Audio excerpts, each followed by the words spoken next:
despise.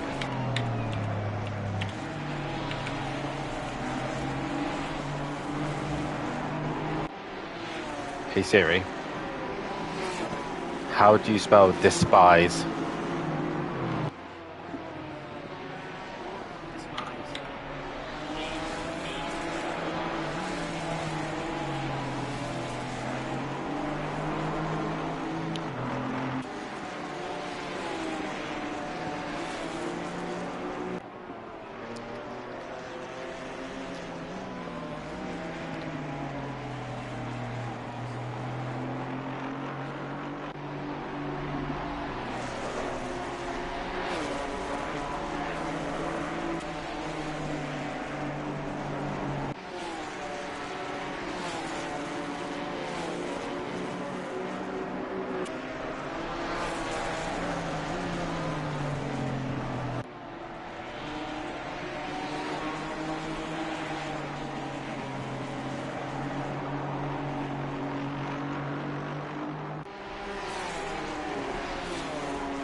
Good evening, ladies and gentlemen, and welcome to SimPlay Motorsport. My name is Dan Davis, and I'll be bringing you all the action once again live here at the Nürburgring for the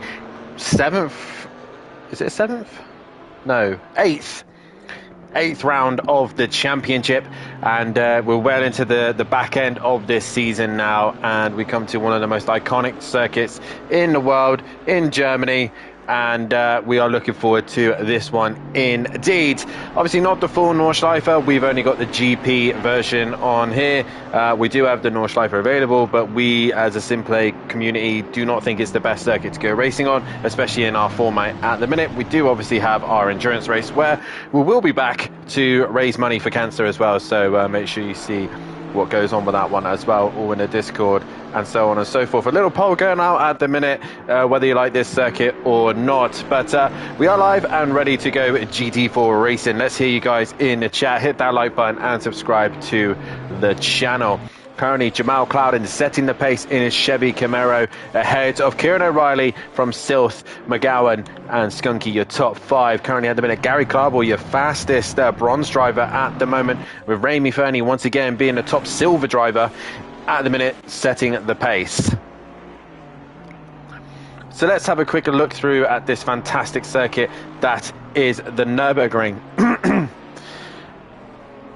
The Nürburgring, a circuit that is 3.1 miles long. In kilometers, that's 5.1, and there's 15 corners, 6 to the left, 9 to the right, and the pole position will start on the right hand side. The ACC lap record is a 1:52.11, set by the McLaren 720 SGT3 Evo, and your most successful driver around here is myself, and a fantastic nonetheless. This circuit is brilliant. It's always produced some great racing, especially in Formula One context, and it's the home of Mercedes-Benz as well, the Mercedes area, so hopefully some of the Mercedes drivers will be able to do something with what they've got underneath them. But a few other facts about this circuit. Jackie Stewart nicknamed the circuit the Green Hell, obviously the Nordschleife itself. It's well, the Green Hell was obviously very famously known. It's probably the main reason people come to Germany and to the Nürburgring is to go around the Green Hell. But like I said, sadly, we are racing around the GP version, which a couple of seasons ago in Formula One was a major incident going into turn number one, where the rain just hit so heavy that pretty much every single car that arrived to turn number one just skated off. So when it rains here, it does rain pretty hard. But nonetheless, it is a fantastic circuit to race on, and very tricky to overtake. There's only going to be a handful of overtaking opportunities. Let's see if we can get a couple of them as well. Let's go on board with Tordok for a lap around this fantastic circuit. As he exits the final corner, we go down the main straight, and obviously if you get a good exit out of the final corner, this is one of your prime opportunities to overtake. Get into the slipstream and then head down towards turn number 1 into the Mercedes area, brake at the 100-meter board and try and get the front end to turn in as soon as you possibly can. Probably your best overtaking opportunity as you then go into the tricky infield section into turn 2 and let the car run wide out to then open as much as possible into turn 3 as it comes tighten, gets tighter and tighter and tighter, and then open up to turn 4. Take as much curve on the inside as your car can take. Have a good exit out of the final corner, and then head down towards, sorry, not the final corner, out of the final section of the infield, and then head down towards turn number 5. You carry a lot of speed into there, which then slings you into 6. Make sure you don't take too much curve, a little bit of banking around most of this circuit, and get a good exit out of 6. Long run now down towards 7. You can take this in numerous different ways. You can hug the A inside, or you can run it out wide as Tordok has done and do a V shape, get a good slingshot, get a good exit out of the final out of that corner, and then heading up to the Schumacher S's, up on the curb, lift on the brakes, turn it in, flat through the rest of it, and then a good run through the S's there. 7 and 8 down to 9, brake at the 100-meter board again, brake down 2 gears, get it turned in, turn 9, then lead straight into turn 10, and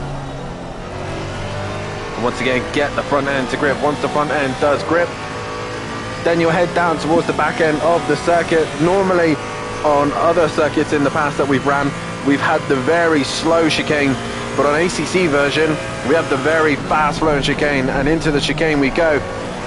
How much speed can you take into it? That is the question. And then after all that, you come up to the final corner, hug the apex as much as you possibly can, get a good exit out of the final corner, and then make your way down to the line. And that is a lap around this fantastic circuit, and that Tordok puts him up into P6 after that.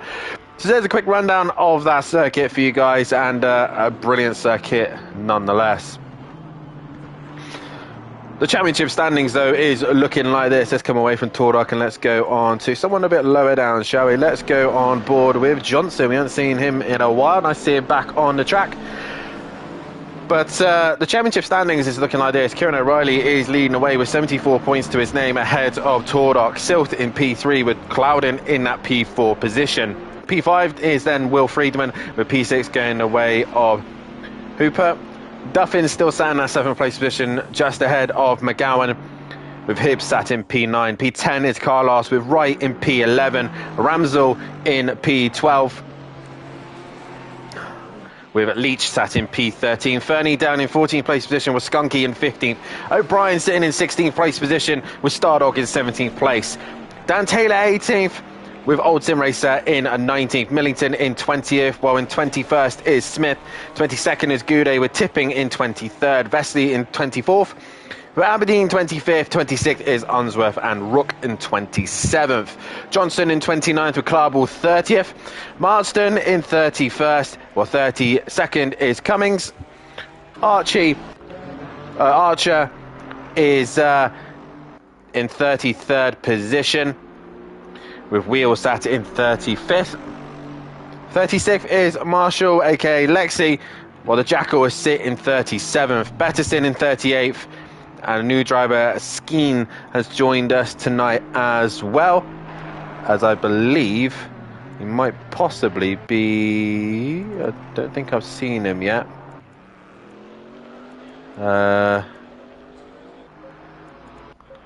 Storrock is obviously racing tonight as well. I believe this might be Skeen there, possibly. I'm not sure.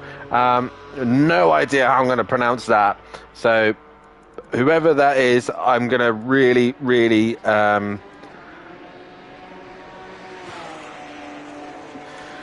that looks, yeah, I'm not even going to try and pronounce that, because I will get that very wrong. So whoever that is, I apologize. I'm not going to ruin your name. But yeah, that's the championship standings for the drivers. Regarding the teams, it is looking like this. It is MSA still leading the way, only 84 points ahead of Greasy Bandits in second. Old School Racers are still in third. Fourth is SimPlay Racing. Unknown Racing is in P5. Quantum Motorsport in P6. Cam Racing in P7. But then it comes the guys who are mathematically out of the championship. Team Tom are out of the championship, as is Blunt Force Racing. And then we have Piston Pounders in P10, Piston Pumpers at 11th, while Road Runners Motors are sat in P12, Audio Sport P13. 14th is Star Wolf Racing, Old Git Racing in 15th. 16th is Lexi Industries Racing, and RBGT Team bringing up the rear.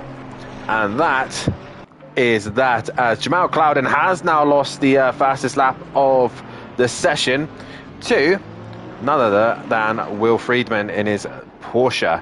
Majority think that this circuit is okay. In my books, this is probably one of my stronger circuits, and I do go relatively well around here. It's definitely a circuit that rewards patient drivers. But nonetheless, we should see some interesting and close racing, as now McGowan has now gone fastest of the session, as we're currently on board with your championship leader. And obviously the way the GT4 works here is obviously we have a practice session that the guys are currently going through at this minute. We'll then go straight into the sprint race. The sprint race has already been set a grid for that, as it is a reverse grid of the championship standings. Once that race is then completed, only 20 minutes of that race with a pit stop required. Once that race is then completed, they will go into a 10-minute practice session, which will allow the drivers to have a break, grab some food, get a drink, whatever they need to do to prepare themselves ready for the feature race to come, which will go straight into a qualifying session. The qualifying session is only 5 minutes long. It's pretty much a one-shot quali, in, out, and see what you can do with that one lap time. Once that's done, we then go into a feature race, but for the GT4s, it's not an hour, it is 45 minutes. And again, a pit stop is required from these guys within that 45-minute race. And again, 1 litre of fuel must be added. A tyre is an option, that will add an additional 5 seconds. The only other unique thing we do with the GT4s is the GT4s do not have a BOP. And with the BOP, obviously, we'd have that in the GT3s. The cars will be leveled in performance so that it's an all-rounded championship. In this case, the BOP works as a success ballast. And as you can look on the timings in the far right-hand side, drivers carry that ballast throughout the race. And as I say that, O'Reilly has now gone fast, as he now carries the full ballast, as he's the championship leader. He carries 40 kilos on board his car. McGowan's got 5. While Friedman's got 20, 25 for Clouden, 30 for Silth, 35 for Tordok, 15 for Hooper, and then 10 for Stardog. And it basically goes from 40 kilos all the way down to 5. So I think it's the top 8 of the championship all carry that ballast.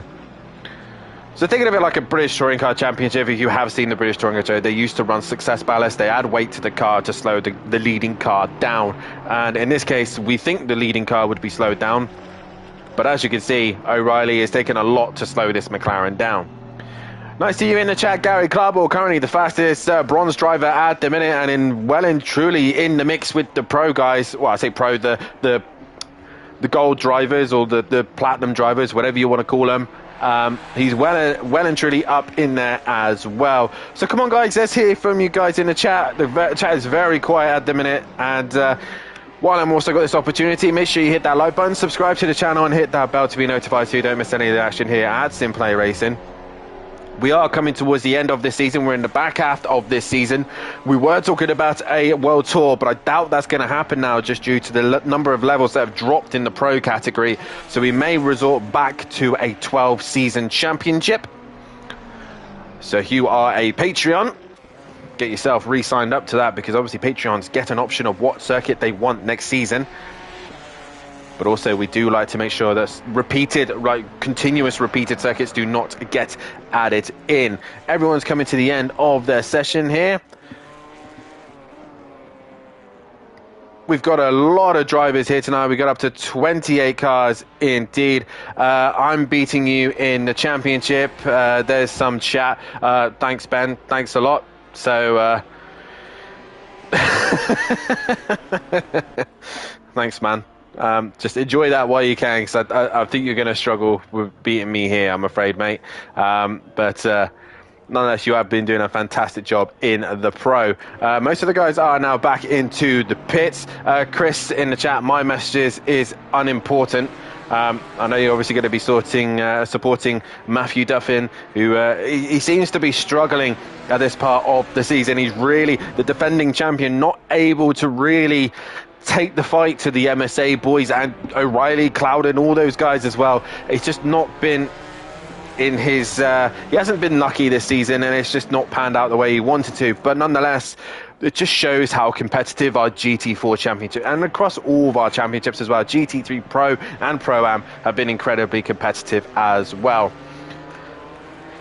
In the description as well, guys, is our fantastic sponsors as well. If you have a look in there, our sponsors of Design Manchester and Audio Sport. Design Manchester, producers of vinyl graphics, laser engraved gifts, mugs, printed clothing, and much, much more, including SimPlay merchandise. Head over to their Facebook page to find out all that wonderful information. Audio Sport, manufacturers of VW, Transporter, T4, audio solutions, and styling products. Head over to www.audiosport.co.uk, and they got a Facebook link there as well. And if you want to keep up to date with what's going on at SimPlay Racing, then SimPlay Motorsport, sorry, I am trying to stay on top of the Instagram as much as I possibly can, but nonetheless, have a look at our Facebook group, our Instagram page, and if you do want to be a part of the action here at SimPlay Motorsport, then head over to the Sim Grids, get yourself signed up, get yourself a part of the championship. We have a great group of guys here, great banter. Usually we end up in the Discord together and get to have a good chat with one another. So yeah, feel free to do all those wonderful things, and yeah, get yourself signed up and be a part of the action. And I've talked enough rubbish so far, and let's see what else is in the chat. Ben, I've got no chance this race unless your car stops working again comes race day. I probably have some form of reason why. I'm trying not to test too much so I don't get to myself in my head, but anything can happen, Ben, you know that for sure. Will Friedman in the chat saying yo yo yo. We got Chris as well. Come on, Matt, 7th though, top 10 is good. It is good indeed, and he just needs to stay out of trouble, just Duffin. Pick up the pace there, pick up the points where he possibly can. Kind of do a again, another touring car reference, an Ingram, basically. Just pick up the points where he can and just work his way through the championship as best he possibly can. Come into a new season possibly with a fresh mindset. And again, we don't even know if the GT4s are going to make a return. The GT4s may have a break. We might bring in something new, something different. You know, maybe we talk about a Porsche Carrera Cup season, you know, Porsche Super Cup. I don't know. Anything like that. As pretty much every driver, other than a handful of cars, are in the pits, and that is Starrock and Lexi. So we'll go on board with Lexi for a minute. Luckily, I didn't practice for this one, says Will, and usually when you don't practice, Will, you tend to be relatively rapid anyway. So yeah, I actually never practice. Exactly, that's exactly my comment there. Yeah. I may say that Porsche does feel pretty good around here, whether it's the small one or the big one. I can definitely answer that one, but yeah, let's hear from you guys in the chat. There's 15 people currently watching. Hit that like button and subscribe to the channel. Make sure you hit that bell so you do not miss any action here at SimPlay Motorsport. And as I keep reminding you, May Bank Holiday weekend is the is our endurance race, our kind of fight against cancer. Team FBR and SimPlay Racing coming together. SimPlay Motorsport, sorry, coming together to try and take on the challenge of the Nordschleife and the Green Hell, and basically try and raise as much money as we possibly can for the raising money towards cancer research. That's being led by Paul Williams, and I said, make sure you have a look at the Discord when that goes live so that you know exactly when to sign up. It's going to be an awesome event, and so it should be good to see. Will in the chat saying, found the pace in the first flying lap for some reason. Weird to see Torok off the pace here. I mean, he is carrying a little bit of ballast. He's carrying 35 kilos on board, so that's probably not going to help him that much either. But nonetheless, we shall see how all these guys get on. We will get the grid order going up in a few moments' time as well.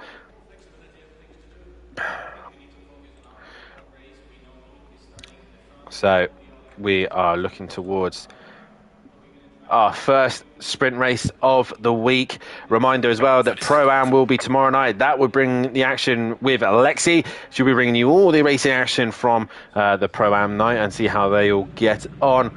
And then the pros back again on Thursday night with Matthew Duffin and Kelly Davis bringing you the action there as well. As the guys now get their cars switched on and ready to go racing, and I'm about to get the grid order about to go underway. So as they now pull away, a driver has not made the start. That is Will Friedman, possibly too busy messaging me, and Starrock as well did not make the start. Lexi just a little bit gingerly got going there. So well done, Will. Fantastic stuff.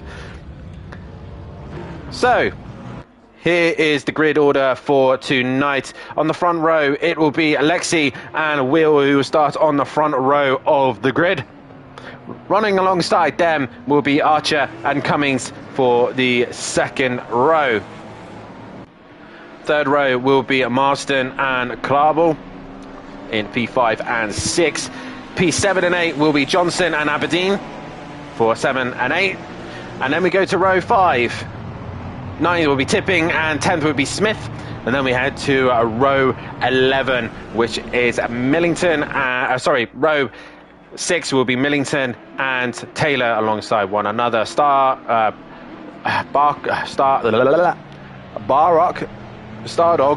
will be in 13th, and then you've got 15th place division Fernie, and then you have Ramsel. Wright will start in 17th, while in 18th is Carlos. 19th will be Hibbs, and McGowan in 20th position.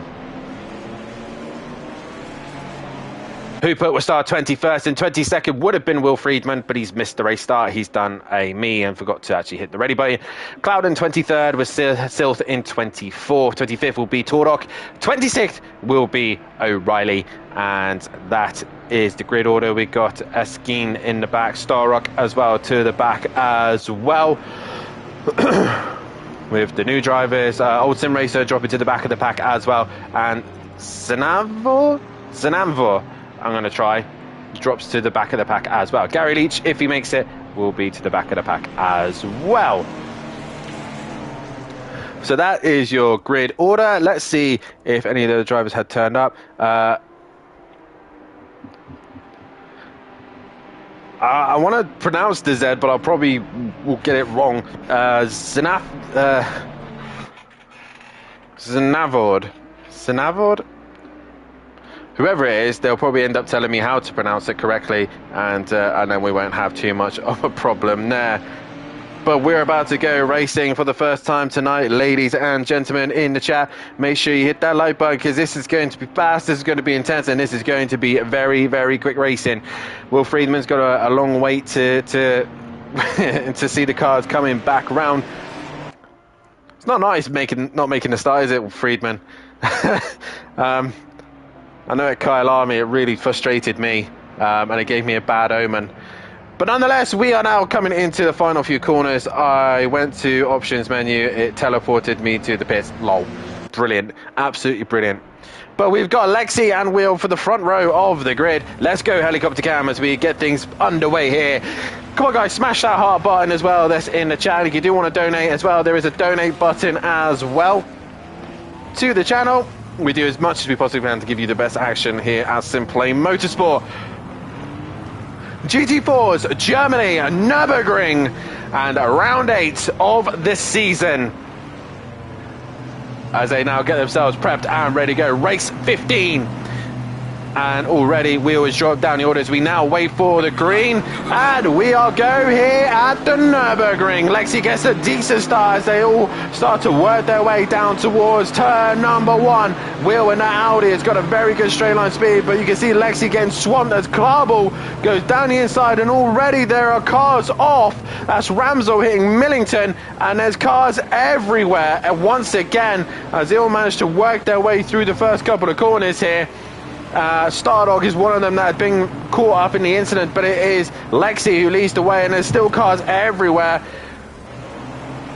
You can see there just all the cars bunched together, going bit by two. We got Clouden and Tordok, I think they're close to one another, but Clouden's had a brilliant start here and has worked his way up the order relatively well. But it's Lexi leading the way ahead of Klarbel.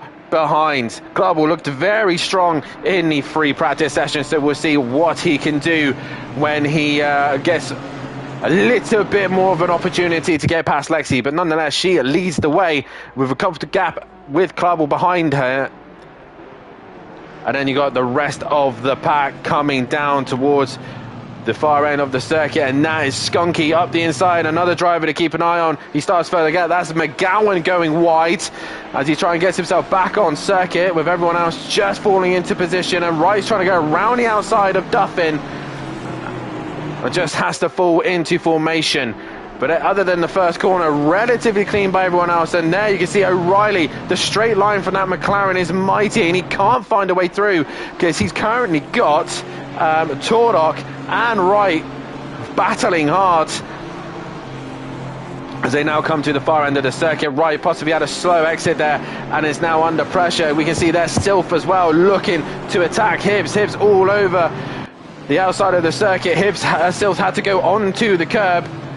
And who is that? That is Smith dropping down the order as they all work their way through the first couple of corners. But it's Klarbel leading the way. Where's Lexi gone? There she is. She's made a mistake and has also dropped herself back into the pack ever so slightly as they now come down the main straight. But it's Klarbel now lead the way from Aberdeen, from Wheel, from Archer, and then everybody else. We've got Skunky, Hooper, and Carlos. And Hooper goes down the inside of turn number 1. He's going to get the job done there. Skunky just in the wrong place at the wrong time. He's got Archer right in the way, and Skunky has had contact with Jamal Clouden. And so those two coming together. Oh, and Fernie and Duffin door banging there. And around the outside goes O'Reilly, and Duffin drops down the order once again. And Kieran O'Reilly trying to work his way up the order as quickly as he possibly can, while Tordok has dropped down the order himself, so he's been in a little bit of trouble also as he tries to work his way through Smith at the minute, but can't seem to get the run that he needs to get a little bit of momentum over the Aston Martin. Archer, meanwhile, has dropped behind Clouden, Skunky and Hooper. Oh, that is Wheel. And Wheel has had a moment. He's in the middle of the circuit, and everyone coming out of the corner there. And oh, Hibbs has gone on his side there as everyone tries to avoid the incident there. That is Wheel making a major mistake as Friedman now comes through, and everyone else possibly carrying damage. This might give the lifeline that Klarbel needs, as Aberdeen's now in second, Hooper in third, with Carlos in fourth, with Skunky in fifth. Then you got Archer from Fernie, from O'Reilly, Duffin, Wright, Clouden, Marshall, who's dropped down the order, so it's Ramsel now ahead of McGowan, who's been passed by Tordok, Smith. Then you got Lexi, and then you got this gaggle of cars where you got Sylph, Stardog going at it, Michael's there as well. That's Millington trying to go around the outside. And we've got Will Friedman now just onto the back of this pad, just passing Tipping there, and Will's back to the pits. Hibbs with major damage to his car. Hopefully by the time he gets to the pit lane, the pit window will open. But Skunky is a man on a mission. He is on the back of Carlos, and we'll see what he can do with that Mercedes-Benz, the leading Mercedes-Benz at the minute, as Raimi Fernie is in the slipstream of the Chevy Camaro. And down the inside he goes. Archer's going to try and keep it strong around the outside. Can't do so, and O'Reilly's just ahead of Duffin there. A car's gone wide, that's right. And Archer still holding it strong. The Camaro, quite a big car to get past, and down the inside goes the 640S of O'Reilly. He'll get that job done. Duffin now trying to go with him. And around the outside goes Duffin, and job done. Has Hibbs got to the pits just at the wrong time? I think he probably could have just coasted it in, and he probably would have got away with it. Aberdeen, meanwhile, setting fastest lap of the race, and Clarball not really gaining much on it. Now Aberdeen in that Ginetta has got some serious space as Hooper goes down the inside of the hairpin. Oh, the back end steps out, and Aberdeen looks to come back up the inside. Oh, and he can't quite get the run that he needed, but Hooper will hold on to that position. Archer, meanwhile, falling down the order even more as he's now going to lose a position to Ramsell. And just behind them is McGowan and Tordock, who seem to be having a great little squabble at the minute. Over towards the S's. Down towards the left-hander. Who's going to opt to pit this early? Meanwhile, Hooper is going to try and do everything he possibly can to try and catch Gary Clarball. Meanwhile, Carlos is on the move. He's now trying to pass Aberdeen. Up the inside he goes, and Skunky is going to want to go with him. Aberdeen nearly hitting Skunky there as they come up to the chicane, and Aberdeen thinks better of it and pulls out of that one. Oh, and Aberdeen has his own moment. Catches the curb, and Fernie's going to catch him at some pace, but not enough to really do anything to Aberdeen, as Duffin still trying to stay with O'Reilly. Clouden has come in, Ramsell stays out, Tordock staying out, McGowan's coming in, and a few other drivers. Johnson goes off wide, Silth is in, and he's got to repair the damage to that car. We'll keep an eye on Millington as well, Friedman, because he is going to be a man who's going to be wanting to hunt down as many places as he possibly can after starting from pit lane. At the minute, Clarball's got a healthy gap of 3.6 back to Hooper, so as long as he can hold on to that position towards the end of this stint, then it's going to be looking quite pretty for this one. Skunky, meanwhile, still giving Carlos a hard time, as Aberdeen has been passed by O'Reilly. So has Fernie. And Aberdeen also trying to do his very best to keep the fellow Ginetta behind. And Fernie has hit Aberdeen. Aberdeen goes off. Duffin gains out of both of that then and gains 2 positions. So Remy Fernie hitting the other Ginetta really should give that position back, but we know what Remy Fernie's like. He doesn't tend to yield to other drivers, and even when he's in the wrong, he's made a mistake there, and Aberdeen will probably be putting that one in, no doubt about that. Tordock, meanwhile, only 11th place at the minute, as Clouden has gone green, so see where all this feeds out. So Startup was one of the early ones to go through.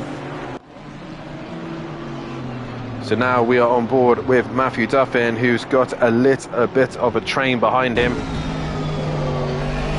He's got Skunky and Wright behind him. Luckily for Duffin, that Mercedes-Benz is very good in a straight line, so that Ginetta is going to struggle to stick with it. But he's doing his very best to do so, though. Meanwhile, Skunky did get a little bit closer to Carlos, but he's now decided to pit, which is probably a good idea. Oh, and Fernie just goes over the curb a little bit too much onto the grass, and Wright decides to pit, uses his opportunity to try and get into some clean air.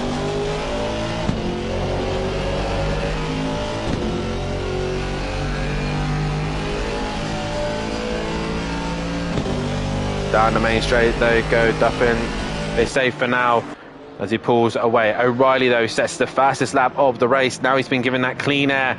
He's going to look to try and bring the gap down to the leaders, as we've got quite a few cars in the pits. Let's have a look at our early pitters. We've got Clouden ahead of Hibbs, I think. No, Hibbs has got damage, and he's ended up behind Jamal Clouden in the stops. Then we've got Silth and Friedman. Friedman has passed Silth, and Silth opted not to repair the damage. So far, they are your pitters. We'll see where Wright comes in after all this, as will Skunky. We'll stay on board with Jamal Clouden. As he comes up to the final corner, you can see the front end of the car just bouncing about a little bit. Obviously, that's the damage from when he hit the Audi earlier on. And out of the final corner comes Jamal Clouden, and Skunky is already gone green and is off the limiter, and down the road he is. He nearly got done by Wright there. There goes Clouden. And Tordock there just feeds in behind Hibbs, who's a lap down anyway, so Hibbs gives him the space. Meanwhile, Carlos has brought the gap down to Hooper.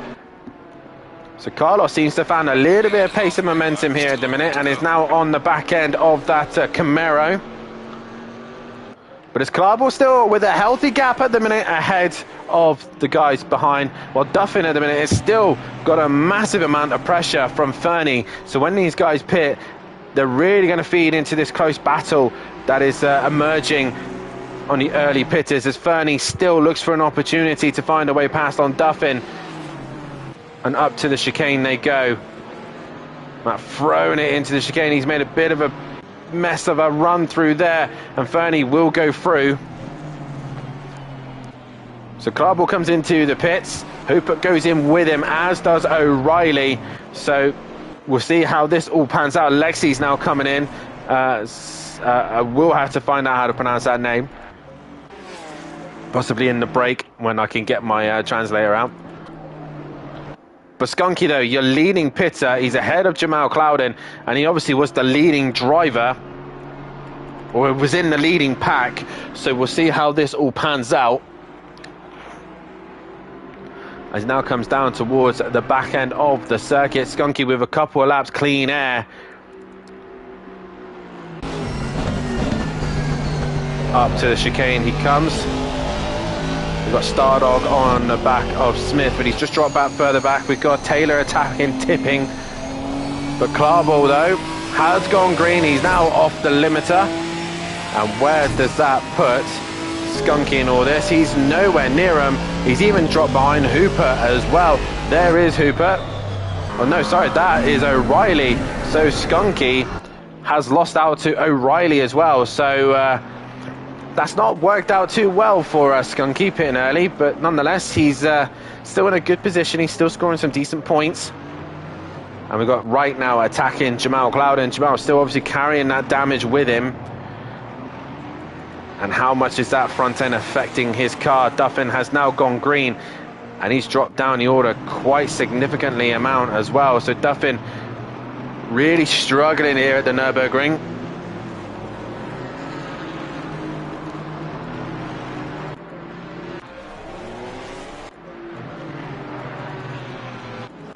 But back to the front, Clarball has still got that healthy gap. Oh, I say healthy, it was 3 seconds, it's now 1.7. So Hooper has brought the gap down quite significantly, as O'Reilly's also trying to gain on the front pack as well. Not sure what's happened to Duffin there, because that's a big amount of time to lose. Maybe he's missed his box or something. But yeah, he's just struggling for this moment in time, while O'Reilly is trying to pump in these fast lap times. Fernie comes in, as does Ramsell.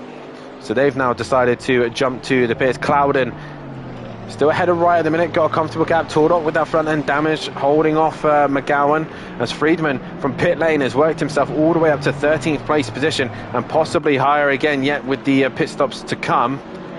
So he's looking good at the minute. We've got Millington now attacking Lexi, and Stardog just behind attacking Smith. He's going to be on the outside as Smith brakes later. Smith now having to deal with the Mercedes-Benz behind him. Oh, Tipping and Taylor still going at it, and Duffin's there as well.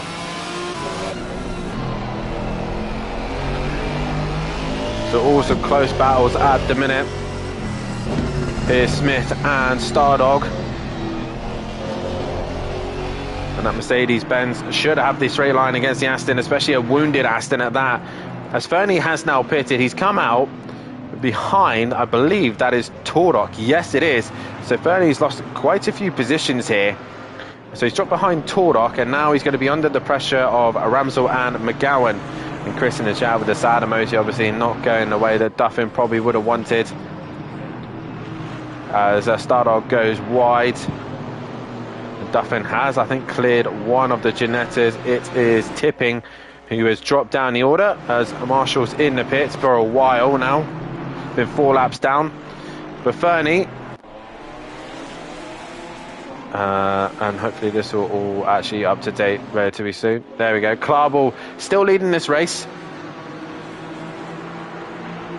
And Martin van Martin van Montefort. Hey, good evening, everyone. Just tuned in. You're just tuned in to some good racing here at the Nürburgring. And it is Gary Klarbold, your leading bronze driver and overall leading driver as well. Obviously, Carlos is now into the pits. He's left it very late, but he has managed to make it into the pits, as now McGowan is trying to get on terms with Friedman. I think Friedman has passed him. I think it's a little bit on the curb there as that Porsche gets a little bit unsettled. But he gets a good exit out of that right-hander into that fast swooping bend and heading up to the very, very fast chicane. Who's the bravest? It is Friedman. He gains the position on Ramsel, and job done, as Fernie is all over the shot, and he's going to become very compromised to Friedman, who looks up the inside. Oh, and contact made, and Fernie, oh, big damage there. Ramsel's been involved, and Friedman is waiting, and Fernie trying to get going and out of the way. Not sure why he went that way. He's going against the traffic. Oh, he's going in the pit lane. That's why. Oh, and that's very daft. That's very dumb there from Fernie. Very dumb indeed. As he tries to enter pit lane. Friedman, meanwhile, has been waiting for him and decided to get going anyway. But Klarbold leads the way, but he's got Hooper, who's brought the gap down, and Carlos has ended up behind them again. But Carlos is going to hope that Hooper gives Gary Klarbold a little bit of a headache. Yes, it's Dutch. It's very difficult to pretend. I tried my best. I really tried my best, but even my own English is terrible. I'm dyslexic, so that makes really confuse me. I've watched a lot of BMX racing, so I get used to pronouncing the Dutch names. But Gary Klarbold goes a little bit wide out of the hairpin. That's going to put Hooper into some pressure, but he's on the wrong side of the Schumacher S's and tries to get a good exit. And Hooper now has to go to the outside once again, and Klarbold doing everything that he needs to do to keep that Camaro behind, and he's doing a brilliant job. Oh, he's just made a little bit of a dive there.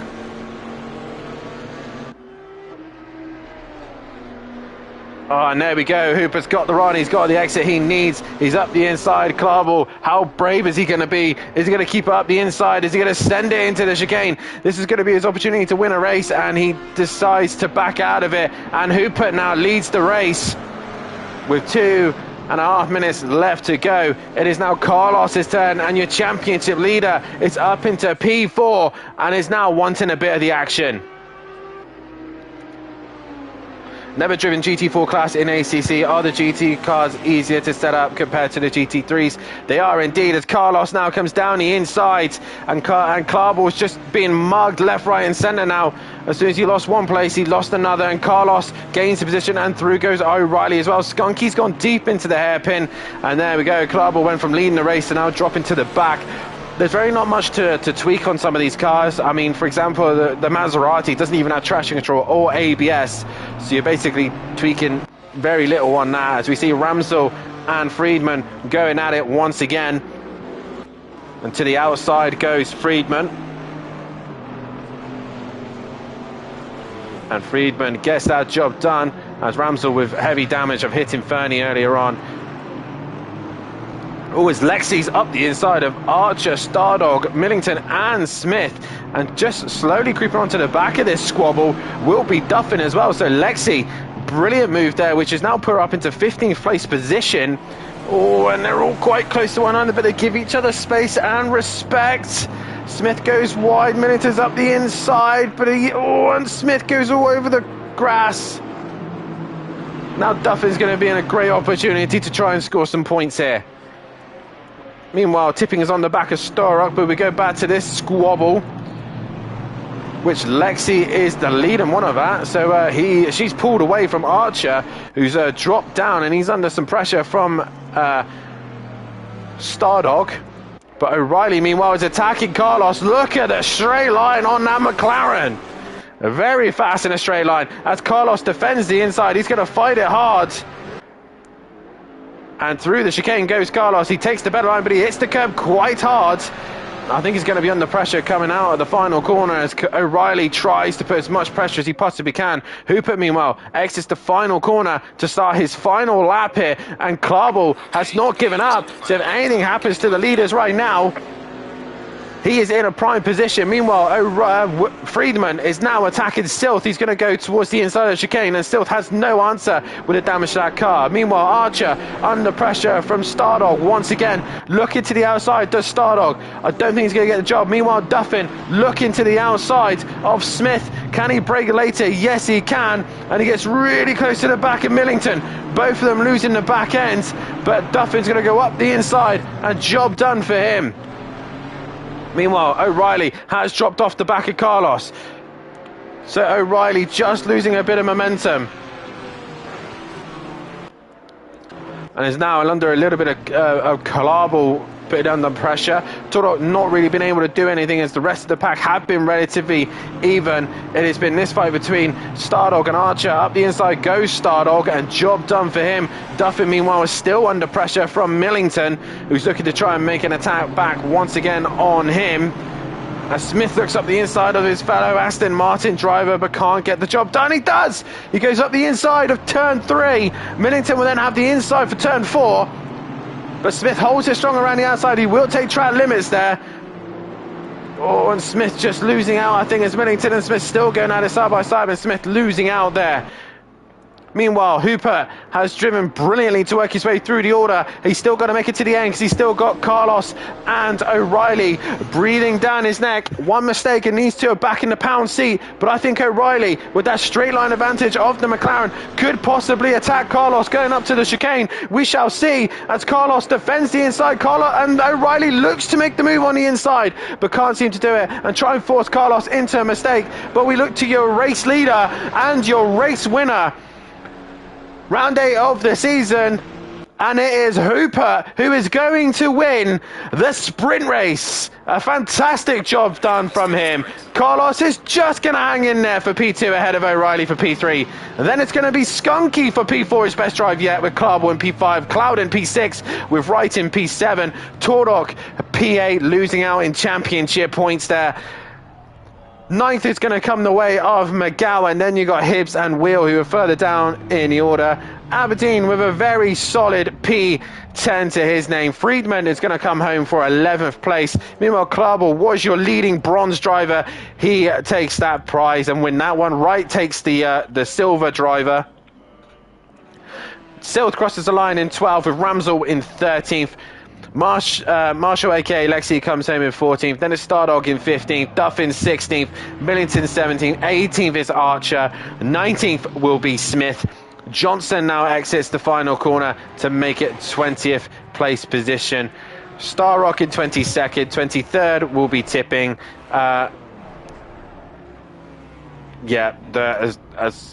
Sarandvor in 24th, Hibbs 25th, Fernie 26th, Wheel in 27th, and Marshall in 28th position. That was the sprint race, and it is Hooper who wins the race, so congratulations to him. We'll be back in a few moments time as we'll be back with your qualifying and your feature race. We'll see you in a few moments time.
Green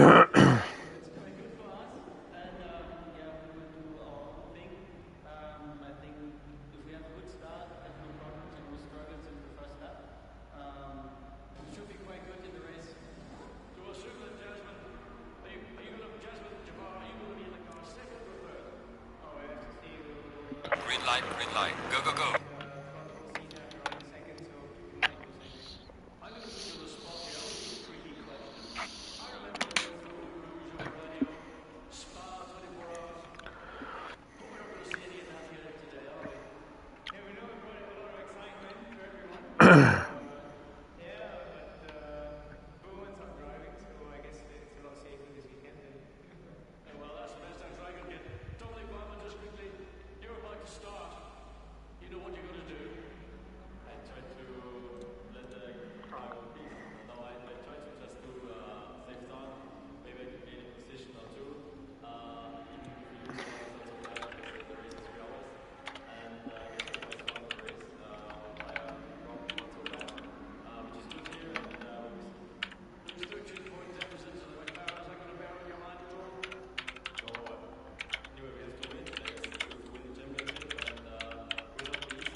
Staan.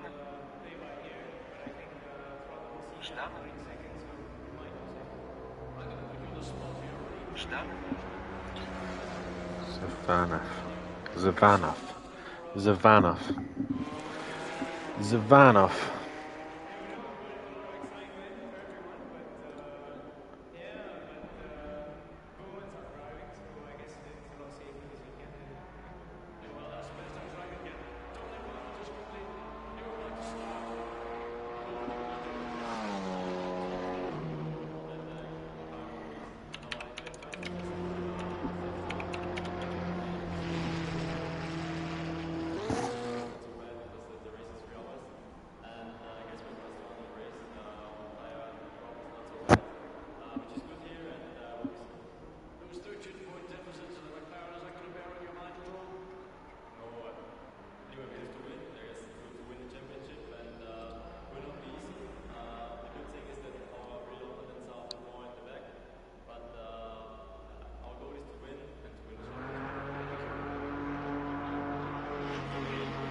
Welcome back, ladies and gentlemen, to the channel, as we are going to get ourselves back and underway racing once again. And first things first, we are into our 5-minute qualified session. As you can see, it is a massive dart out of pit lane to get a lap time in. These guys are going to be possibly doing into the mid 2 minutes, low 2 minutes, and they've got to try and get themselves as much space as they possibly can. Some drivers opting to stay in pit lane and make sure they actually get one solid clean run lap in. Others are trying to push to try and get 2 laps in. But either way, they all have to try and battle it out for a track position. Meanwhile, championship standings looks like this. Kieran O'Reilly leads the way. He extends his gap to now 93 points ahead of Tordok. In third is Sylph, fourth is Clouden, and in fifth is Friedman. Hooper gets closer to Friedman in sixth place with that win, with Duffin dropping back in seventh into the clutches of McGowan, who's in eighth, Hibbs ninth, Carlos in 10th, Wright to 11th, and Ramsell in 12th, Leach in 13th with Fernie 14th, Skunky 15th with O'Brien in 16th, Stardog in that 17th place position with Taylor in 18th, Old Sim Racer in 19th with Millington in 20th, Smith in 21st with Goudet 22nd, Piston Pumper Driver of Tipping in 23rd, Robesley is 24th, Aberdeen 25th, Unsworth 26th, and Rook in 27th. Johnson in 29th with Clarble 30th, Marston in 31st with Cummings in 32nd, Archer 33rd, Wheel in 35th, and Alexi in 36th. The Jackal is about to be knocked out and unable to win the championship. He is in 37th, and Besson is the first driver to do so, 38th in the championship. Meanwhile, MSA extend their gap over Greasy Bandits in second place, Old School Races in third, while fourth is SimPlay Racing. Unknown Racing is in fifth, while Quantum Motorsport is in sixth. Cam Racing lose 11 points and they are out of the championship hunt in seventh, with Team Ton in eighth. Blunt Force Racing in ninth, Piston Pumpers in 10th, 11th is Piston Pumpers. Road Runner Motorsports in 12th, Audio Sport in 13th, Star Wolf Racing in 14th, Old Kit Racing in 15th, Lexi's Industries Racing in 16th, and RB GT Team Janetta in 17th place position. That is your championship standings. Martin in the chat saying, will Friedman miss the start again or not? That is the question. I doubt he will this time round, but we've got a few of the guys in the pit lane. I'm going to see if there's anybody on a qualifying ban. From not I can see, so they all should be able to qualify.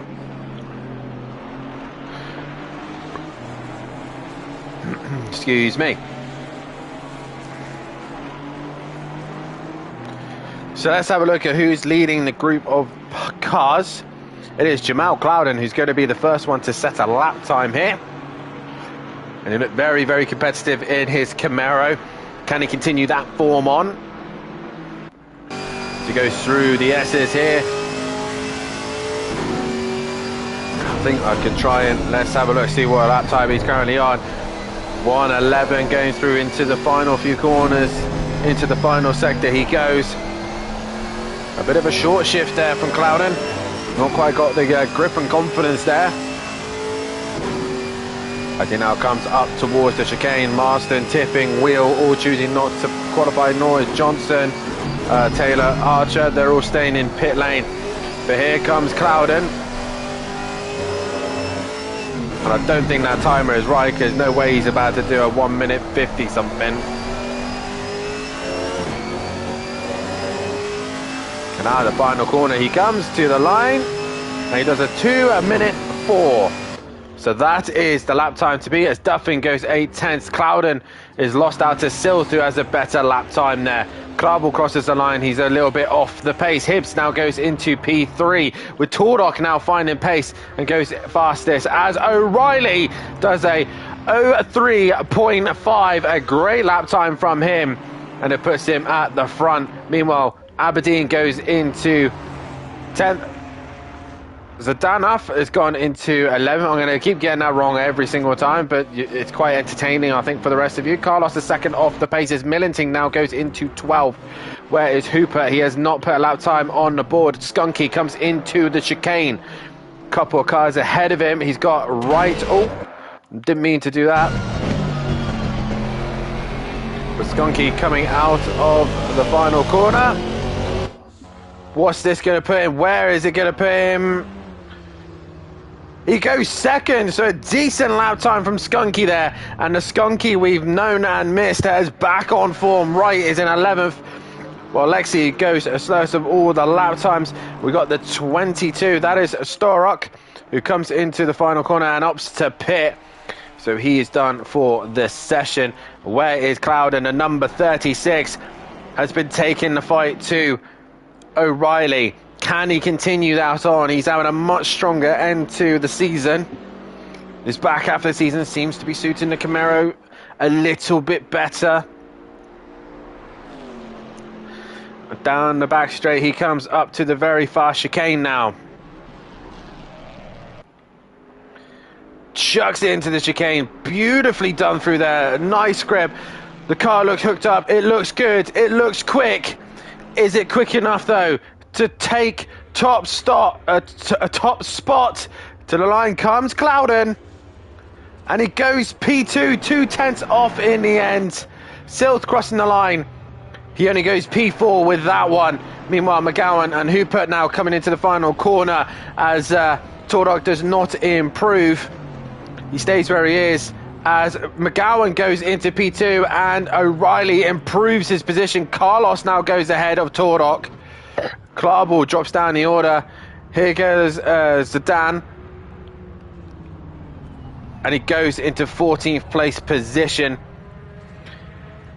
And that is the end of qualifying. And once again, it is O'Reilly who's on pole position. And it's Friedman who goes into P2 right at the very end then. With McGowan in P3, Cloud in P4, Skunky in P5, Silth will start P6, Carlos P7, Tordok down in P8. While Hooper is in P9, Hibbs 10th, Gary Klarball in 11th, Duff in 12th, Wright 13th, 14th is Aberdeen, Zdanov in 15th. Millington in 16th. We've got Lexi then down in 17th place position. Let's have a proper look at the grid order from the helicopter cam. Let's see on the front row is the two drivers of Kieran O'Reilly and Will Friedman taking up the front row. Row 2 we have McGowan and Clouden. Row 3 we have Skunky and Silf. With row 4 is an all Porsche row 4 with Carlos and Tordok. Hooper and Hibbs take up row 5, while Klarball and Duffin are in row 6. Row 7 goes the way of Wright and Aberdeen. Row 8 goes the way of Zandvoort and Millington. Row 9 is Lexi and Marston, while row 10 is Tipping and Wheel. Row 11 is Johnson and Storrock, while in row 12 is Smith and Fernie. Row 13 is Ramsell and Taylor. And the back row of the grid is Archer and Stardog. That is your feature race grid order. We are now waiting for starters' orders. We are waiting to get underway. And while we are doing that, head over to our description where you can see our fantastic sponsors, Design Manchester and Audio Sports as well. Our fantastic sponsors that always help us out here on the channel. And our Design Manchester producers of vinyl graphics, laser engraved gifts, mugs, clothing and much more, including SimPlay merchandise. Head over to the Facebook page. Audio Sport, manufacturers of VW Transporter, T4 audio solutions and styling products. Head over to www.audiosport.co.uk. Their Facebook link is there as well. And if you do want to be a part of the action here at SimPlay Motorsport, then you head over to the SimGrid, where you can get yourself signed up and a part of the action, which then introduce you into the Discord, where loads of wonderful things happens in the Discord.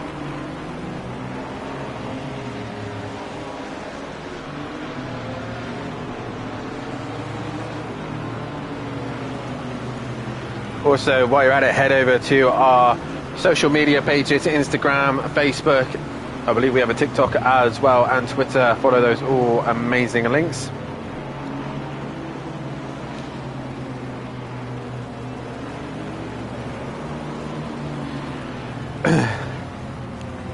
And we're about to get some great action here. Just a reminder as well, the next race of the season will be another night race. 2 night races with a day race in between them, but the next night race of the season is at the Red Bull Ring, the next race of our championship. And then we come to a very interesting end to the season with some very, very tricky circuits to finish off. So after Nürburgring, we then head to Red Bull Ring for our next night race, followed by round 10 will be our next British circuit, which is Autumn Park. Watkins Glen will be round 11, and then our final race of the season, the home of SimPlay Motorsport, that is Donington Park. And that always seems to deliver a great round nonetheless. But Nürburgring already giving us some dramatic racing. Who is going to be top dog tonight? That is the question.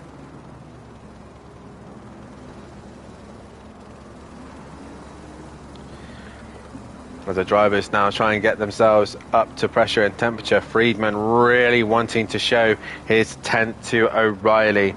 He's like, look man, I'm coming for you. It's going to be one of the more difficult races for you. I'm going to really push you to the limit. McGowan's there as well, as is Clouden.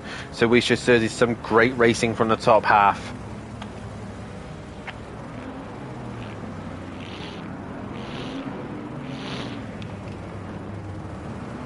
Like you see there, a lot of drivers just trying to avoid the marbles, to not get their tyres dirty.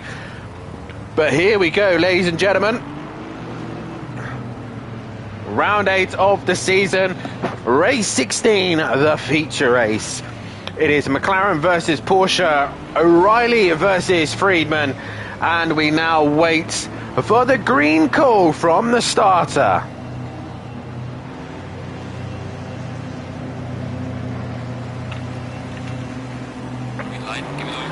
We are green and go, racing here at the Nürburgring. As you can see there, Jamal Clouden has had a decent start.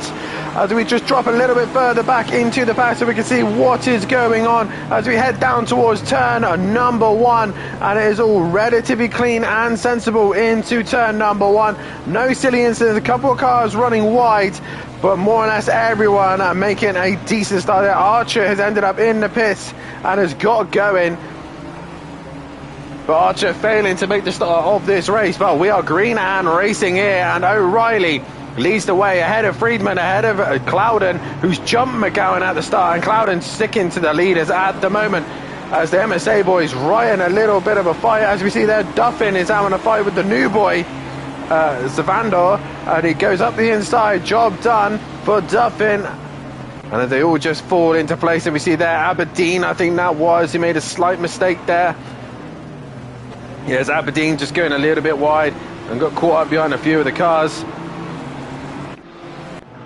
But there we go, the first couple of corners done, and Millington already up the inside of Aberdeen, job done. But it's O'Reilly leading the way, and Clouden just behind the top 2 as well, as Friedman has a great run through the S's and is all ready to give Riley a hard time. He looks to the outside. He's going to be brave to try and do it around there, but he's not going to do so. Clouden, meanwhile, still defending from McGowan, who's now suddenly got a spring in his chicken there. And down the inside goes Hooper on Skunky, and Skunky just about gives him enough racing room, but Hooper not able to get the run that he needed. O'Reilly, though, holds on to the lead with that McLaren giving him such great straight line advantage, clobbering that curb, though. And Friedman goes a little bit wide. Oh, and there goes Clouden. He makes a mistake, possibly taking a bit too much curb as he's trying to get the car going once again, but he has to try and return back on track without causing any carnage, and he's trying his very best, but his own silly mistake there, and that's released now McGowan to try and go after the top 2. Meanwhile, Carlos is on the attack as Silth, and Hooper is already looking up the inside of Skunky, and Tordok thought about it, but can't quite get enough alongside. Meanwhile, Clarble having another fantastic drive here. He's splitting the guys, the silver guys at least, as Duffin's dropped behind Hibbs. But some great racing here. And Friedman there, right underneath the back wing of O'Reilly. And there you can see Friedman biting at the opportunity to try and find a way through. And that's just allowing McGowan to get closer, and the rest of the pack. Look at the run that Friedman got. That Porsche with brilliant traction is already onto the back of the McLaren, but can't do nothing with it because the McLaren is so mighty. Meanwhile, further back, Duffin is still trying to keep with terms with Hibbs and Clarble. Right, it's being chased by Sedanvor, with Millington just behind him. Aberdeen, Fernie from Ramsell, Marshall, Clouden has got going as Lexi's dropped down the order. Who else has dropped down the order? We've got Wheeled down there. It's Lexi's who's made her own mistake. But relatively clean. Most cars are not a lot of damage. Excuse me. But we go on board once again with O'Reilly, who's just got a train of cars behind him. But we see there McGowan having to defend actually from Sylph. The little Ginetta going for an attack on the big Mercedes-Benz. Much better on the brakes with Sylph there, and he's right on the back wing of him. Can he look to go up the inside? No, he cannot. And McGowan just holds on as once again Friedman has some great traction and great corner speed, but once he gets onto the straight, that McLaren just pulls away and he loses out. Sylph sets fastest lap of the race. Only close fights at the minute. Oh, Clarball's made a mistake. He's now gone over the curb a little bit too hard, and he's dropping down the order rapidly. Where was Clouden after all that little error? I can't find him. There he is, 17th place position. So he's got himself back into the top 20 at least. But a silly little error from him has put him down the order. Oh, and you can see there, once again, O'Reilly just struggling in the tight, twisty stuff. And that's just giving Friedman a little bit of confidence in the corners. Late braking, try and get up the inside of the McLaren, but he's going to have to try and do it in a tight, twisty section. So he can't use that straight line. Meanwhile, McGowan has got a row of MSA drivers. He's got Sylph, Carlos, Hooper, and Skunky and Tordock all close to one another. So this is going to be a great little fight towards the end of this first stint. Obviously, the pit window will be opening at the halfway stage. But meanwhile, O'Reilly and Friedman trying to pull away. Let's look further back as we got Sedanvor at the minute under pressure from Millington. I keep forgetting to do a poll today, guys. I don't know what is wrong with me. So we'll get a feature race poll going as I try and keep an eye on what's going on. As you see there, Millington making a mistake. He is under pressure and through goes Aberdeen. Job done for him. I'll try and do this as quickly as I possibly can. I'm trying to spell people's names and type them correctly. As Sedanvor is still under some big pressure here from the little Ginetta. We see a bit of dirt kicked up.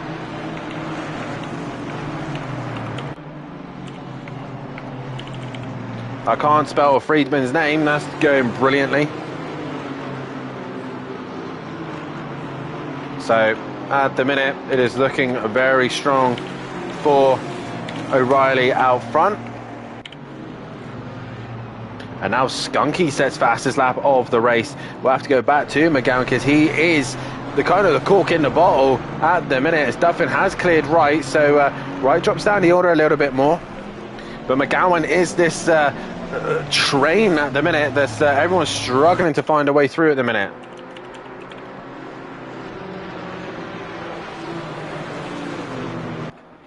And down into the far end of the circuit. Sylph thought about the inside then, was not close enough to really do anything with that. Just a sneaky look, just trying to get McGowan to just look in his mirrors a bit more.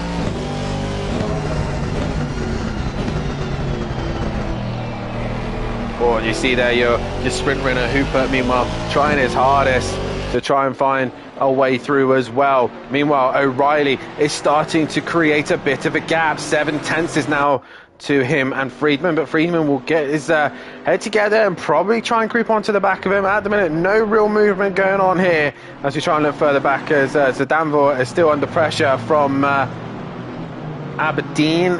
Millington, what has happened to him? He's dropped behind Fernie, Ramsell, and we see there just in the background, Clouden is a man on the move as well. Marston comes up to 10th. Clarble now 19th. Smith, Johnson, Taylor, Stardog, Wheel, Lexi, Tipping, and Archer pretty much brings your order. But there we see O'Reilly losing a bit of momentum. And Friedman, once again, in the middle sector, gets closer. Meanwhile, Fernie is being passed by Millington there. And Millington goes deep into the chicane. So Fernie's going to lose out. And through goes Clouden. Will he gain another position on Millington? That is the question. But Friedman has brought the gap down. Still cannot find a way past on McGowan. And this is just bringing everyone else back into play.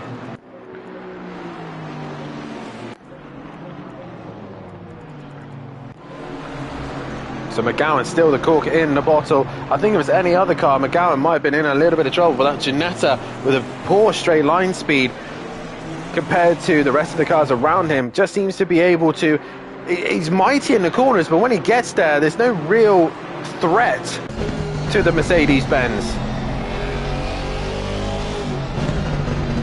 So we got Hibbs and Duffin just starting to slowly but creepily get onto the back of these guys.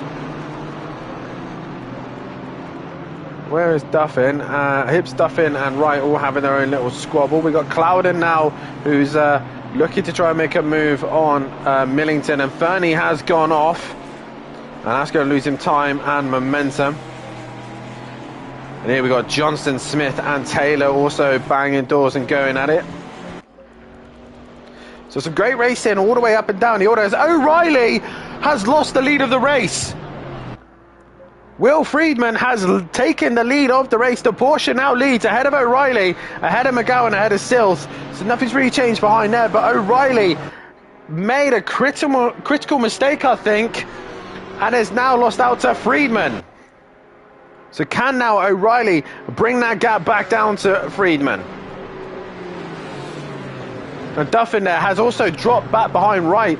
So Matthew Duffin just not able to stick with the leading pack. He's kind of with the Hibbs Wright kind of group at the minute. But even O'Reilly is now starting to drop into the clutches of McGowan, who's just doing a brilliant job at the minute, just holding off Silf, who's breathing down his neck. But look, the Ginetta can't do anything to the Mercedes-Benz here. If anything, it's Carlos looking at Silf now.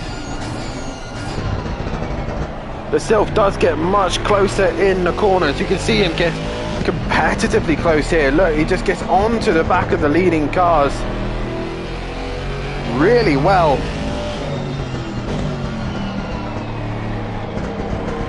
And he's able to take so much more curb than McGowan. But McGowan seems to have good traction there, and he just pulls away from the Ginetta once again. But Friedman now leads the way with a healthy lead of 1.6 over O'Reilly, and O'Reilly kind of needs to get himself back into a rhythm here. Tordok is still holding strong with the guys in front, but Hibbs is starting to creep onto the back of him. Stanoff, meanwhile, is in 12th, and he's got Aberdeen or Ramsell breathing down his neck. And Millington has now lost out to Clouden, and Clouden now looks to try and move his way further up. No real change anywhere else at this stage of this race.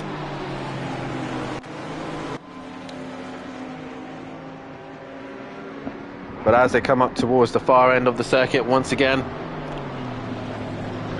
O'Reilly just trying to stick with Friedman, but Friedman seems to be in a bit of a groove at the minute. He said he hasn't practiced much. He literally did the first couple of laps, and that was his practice pretty much done. And you can see the pace and confidence that he has in the Porsche around here. Meanwhile, Hooper is now attacking Carlos. Carlos has made a mistake. Hooper is now going to go on the attack. We'll go on board with Skunky to see how this unfolds. Carlos defends the inside. Hooper's going to have to try and get a better run. He bounces all over the curb. But no job doing there. So Carlos, if anything, has hindered these guys a little bit from the leading group, and Tordok has caught them back up again. Aberdeen once again under some pressure from Ramsel.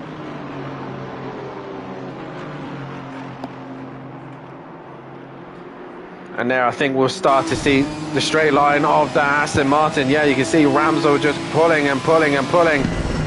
Oh, they're going to miss their brakes and hits Zdanov. No. Aberdeen and Ramsel somehow managing not to hit the back of the Mercedes drivers while they were busy racing. And Ramsel just has to fall back into position there.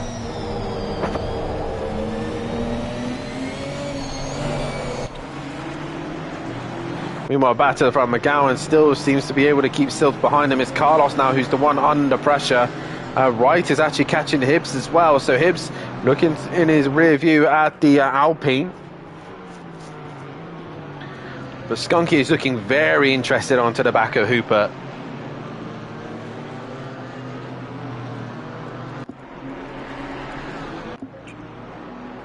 Ramsel now pulls out to the slipstream of the Ginetta, and Aberdeen having a brilliant race, to be fair. He's looking very good in that Ginetta, really sticking with the guys around him. And there in the background you can see Jamal Clouden trying to recover. Imagine what he would have been able to do if he was with the leading group. As Starrock looks down the inside of Starrock. Can't quite get the nose underneath. He's going to do so now. Starrock is going to be on the outside, and luckily there's not a long enough straight for that Mercedes-Benz to get himself up to pace. And Starrock holds on to that position. So now McGowan's pulled away from Silth.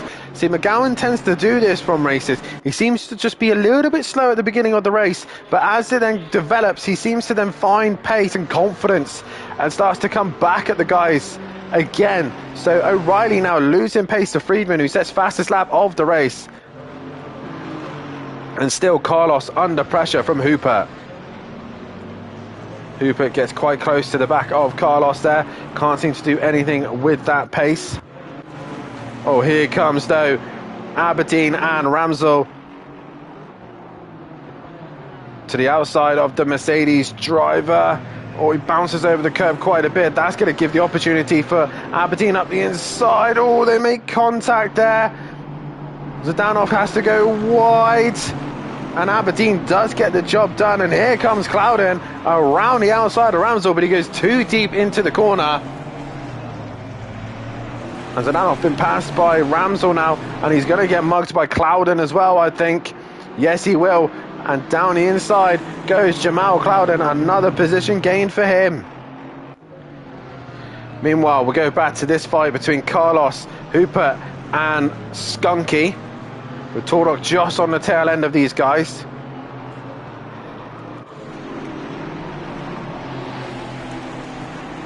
So now it's Carlos, who's a bit of a trolley train at the moment.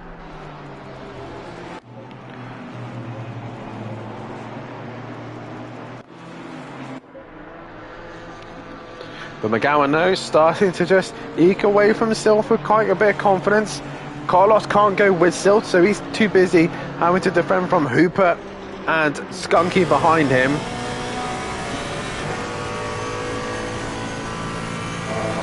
And you can see that Camaro just ever so slightly pulling in on the Porsche. And there you can see Hooper's got so much confidence going into the S's. That Camaro just absorbs the curve, and Carlos has made a mistake. He's gone wide. That's going to give the opportunity to Tordok. Sorry, not Tordok, to Hooper. But he's not had a good exit. He's not had a good run. And Carlos is going to have to defend the inside. Hooper's going to look to the outside of the turn one. He'll have the inside for then the next corner, but he's going to make himself vulnerable to Skunky. And Skunky's going to go up the inside, but he's going to be on the outside of turn two.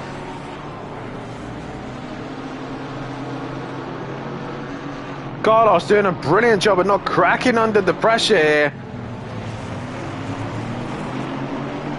and Hooper just sitting there, hoping to try and get a run. He's got a good exit here, but once again, he's going to be on the outside of the left-hander. The 35 has got to drive through for track limits. We'll find out who that is as pit window has now opened, and Hooper goes around the outside of turn 5. Can Carlos goes around the outside of turn 6? He'll get a better traction, he'll get better exit. No, he won't, because Hooper's got the job done. And here now comes Skunky. Skunky going to try and go around the outside of the hairpin. Carlos defends the inside. And Skunky trying to use the banking to go all the way around, but he's ended up in the marbles. And there Skunky has to try something else. Tordog, meanwhile, is right behind him. Oh, they all touch the gravel a little bit, and that's giving Tordog a great run on Skunky. Skunky has to defend. The 35, who was that? I think it was Lexi. Yes, it was. Lexi gets track limits, and Tordog went around the outside of Skunky. But now Tordog's going to get held up by Carlos, and Carlos and Tordog going to go side by side, and Skunky is right behind them. Here comes Skunky. He's to the outside of the S's. Oh, it's going to be tight, but Carlos and Tordog go through the S's. Beautiful driving, and Tordog decides to pit and get out of the way.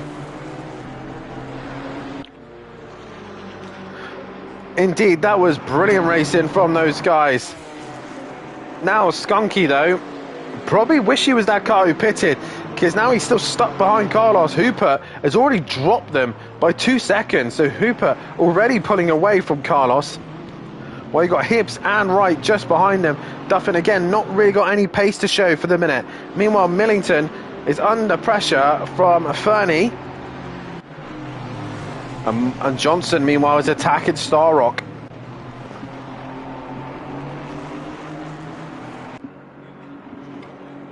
Out of final corner, that McLaren, very good in a straight line, but Johnson can't get on to terms with Starrock. So you're going to have to wait a little bit longer. Meanwhile, Skunky is still trying to pressurise Carlos. Skunky has now got to start be thinking about his race with Tordog, because Tordog's now pitted.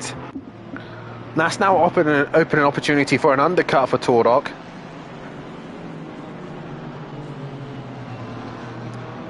And while this is all going on, you've got Hibbs and Wright slowly but surely creeping onto this fight as well.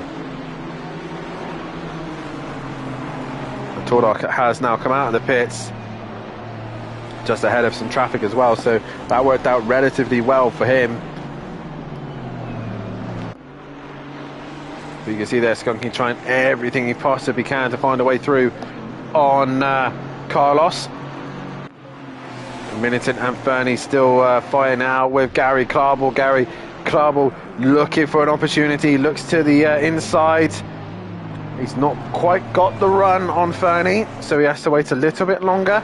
Meanwhile, Skunky once again gets a little bit closer to Carlos, and in fact, he's now opting to pit, so he is reacting to what Tordog has done.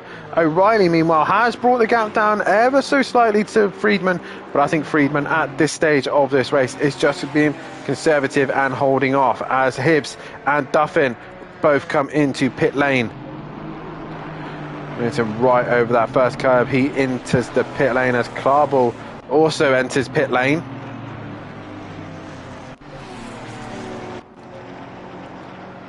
And there we see Starrock.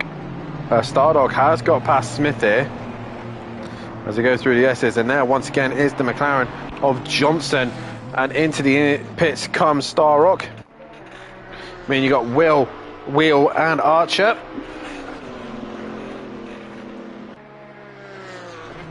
They come down towards the far end of the second. Meanwhile, we've got Tordog in clean air.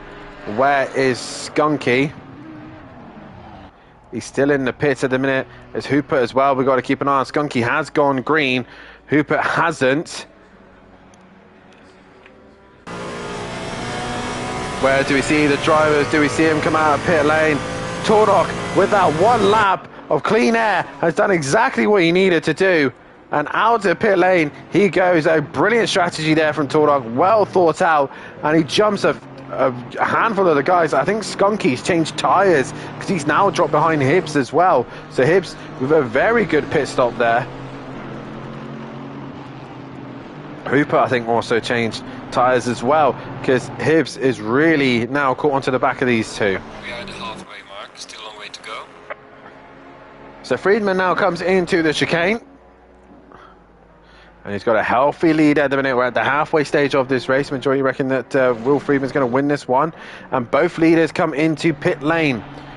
That's going to allow McGowan and Silth. No, McGowan continues to come into pit lane as well. So it's Silth who will take the lead of this race. And we will end the poll there. 3 votes going away of Friedman. And down the main straight goes Silth. So after pit stops, Clarball has ended up behind. He was behind Millington, but he's ended up dropping down the order a bit. Or is the pit stops just updating a little bit? Duffin has cleared Archer.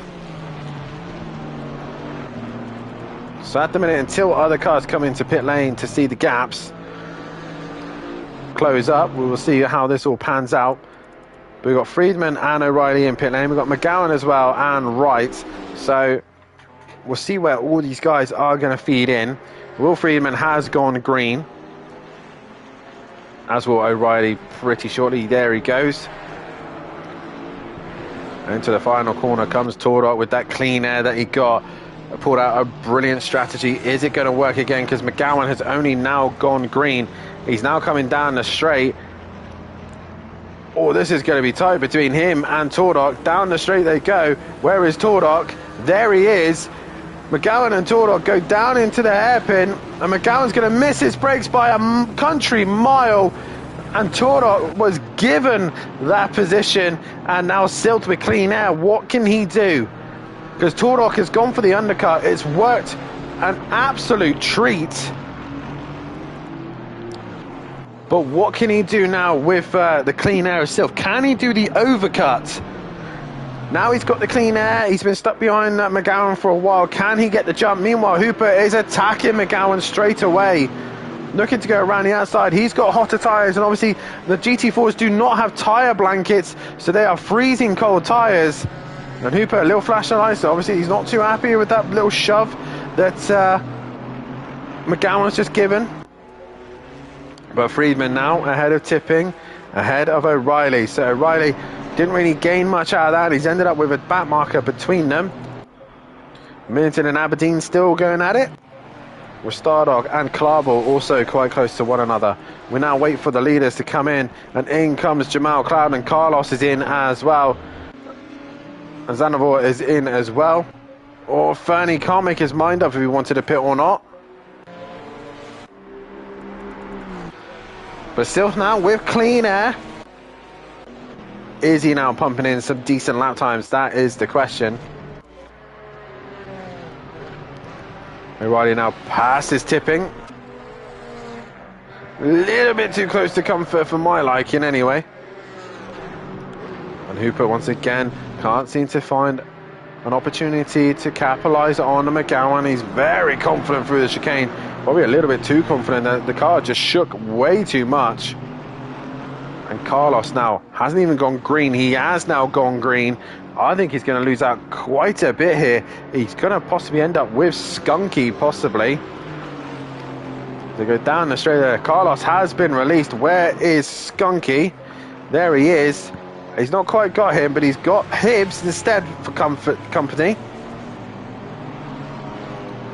Can Hibbs go around the outside to have the inside for turn 2? He's not quite close enough. It's Carlos dropping into that kind of a group of cars.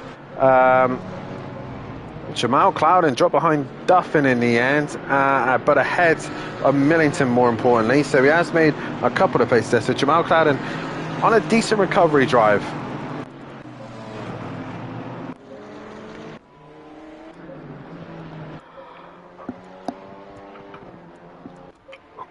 Silth now has to pit. Into pit lane he comes. And Marsden, oh, this is going to be very touch and go for Marsden. Very touchy. I don't even think he's going to make it. No, he's not.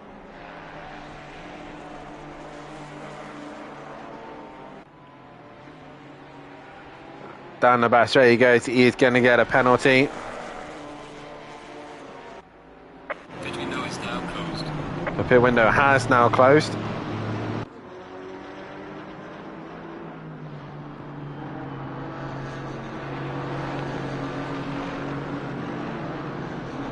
Down the back straight they go. Hooper still onto the back of McGowan. Meanwhile, Carlos did have Hibbs for company, but instead Skunky is giving Hibbs a bit of a hard time as they come up towards the S's.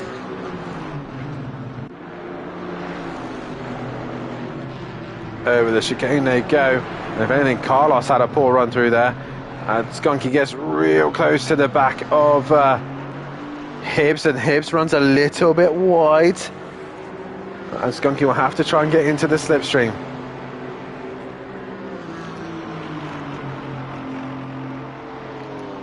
Down the main first straight they go, and Skunky can't get the run he needs.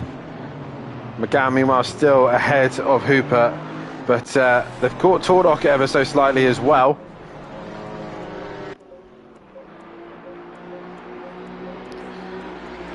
So let's have a quick run through with 16 minutes left to go of this race. Silth has ended up still behind Friedman, but he has jumped Tordok and Hooper and Carlos. And once these are all up to date, Marston's staying in pit lane, so it's going to be complicated. But it is Friedman who leads the way at this stage, with O'Reilly in second. Third is Silf, and while in fourth place is Tordok. Fifth will be the way of McGowan. Sixth is Hoopert. Seventh will be Carlos, and is pulled away from Hibbs, who's got his own troubles. As actually no, he's lost out to Skunky. So Hibbs is now dropped to ninth. Wright is in 10th. Well, Duffin will move up to 11th place position. Clouden will then move up to 12th. 13th is Millington. 14th is Aberdeen, while Fernie is in 15th. So Nanoff will be in 16th place position, with Ramsel in 17th. 18th is Taylor. 19th will be Stardog. Clarball will be 20th. 21st is Smith. 22nd is Starrock. Johnson 23rd. Tipping 24th. Archer 25th. Wheel 26th. 27th is Alexi, and Marston has come to a stop in pit lane. Meanwhile, Silth is under some immense pressure because he's got very, very powerful cars breathing down his neck. He's got Tordok, McGowan, Hooper all hunting him down. Right, meanwhile, is on to the back of Hibbs.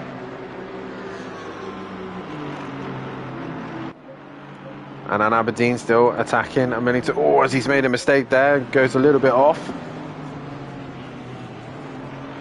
And we've got Hibson right here, battling out for the best silver driver at the minute.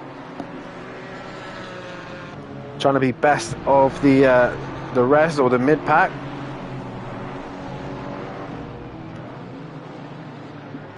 Hibson just trying to do his very best to defend from Matt Wright at the minute, who seems to be in quite a little bit of a groove in that Alpine.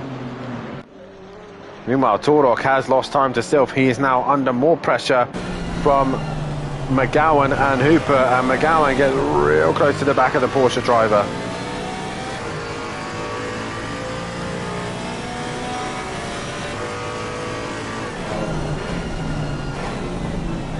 Into the hairpin we go.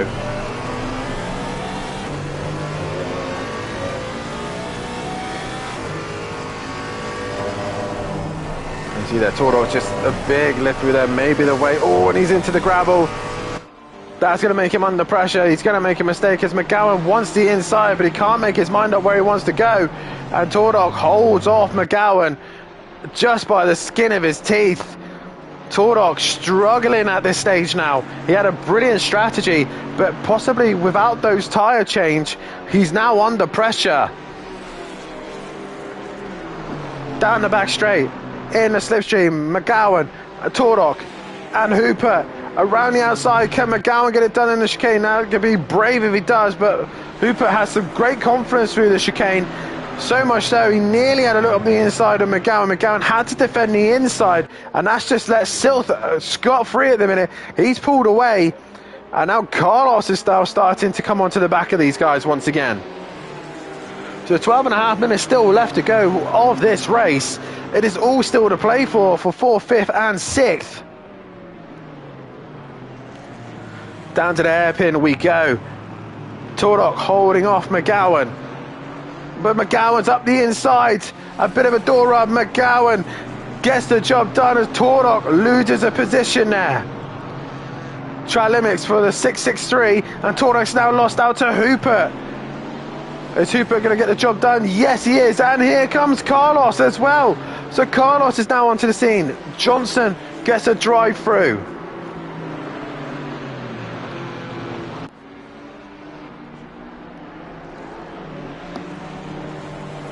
Great GT4 action from those boys.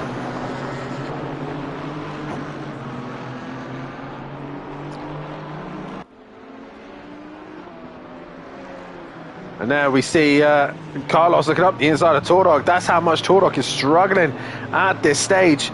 Just seems to have no answer to the guys around him. Meanwhile, Wright is back on Hibbs once again. And Clouden is catching Matthew Duffin towards the end. And once again, the GT4s, they take a while to warm up, but once they do, racing action always happens. Johnson's in pit lane.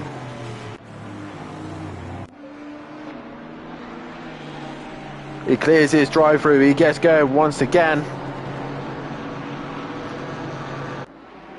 But once again, McGowan is having to look in his rear-view mirror because he's got Hooper hunting him down once again. Can these two work together to catch Silth and try and get themselves onto a podium position?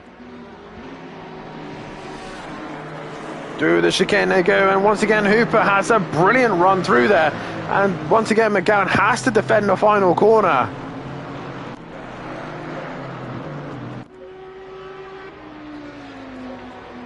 McGowan now getting a tow from Lexi. Lexi possibly wants to make sure she gets right out of the way of this scrap because they are fighting hard. And Hooper looked to go around the outside, but Lexi was there, and Lexi makes sure she tries way out of the way. She goes onto the outside of the circuit.